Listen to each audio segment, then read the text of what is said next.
আজ আমি বানিয়েছিলাম পকোড়া। তো আমার যা যা লাগবে আমি সেগুলি নিয়ে নিয়েছি।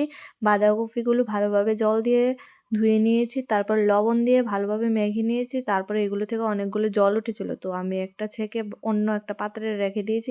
তারপর আমার যা যা লাগবে বেসন, চালের গুঁড়ো, একটু ময়দা, তারপর আমার যা যা তারপর আমি এখানে ধনেপাতা কুচি, পেঁয়াজ কুচি, কাঁচা লঙ্কা কুচি, আদা কুচি দিয়ে ভালোভাবে মেখে একটু সময়ের জন্য রেখে দিয়েছিলাম।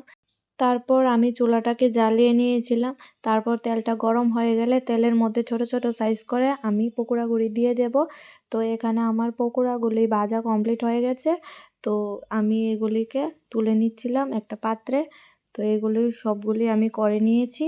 তারপর দেখো দেখতে কত সুন্দর হয়েছে, খেতেও ভালোই হয়েছে। তো আমি সস দিয়ে টেস্ট করছিলাম। তো আজকের ভিডিওটা এতটুকুই। Tata, bye bye.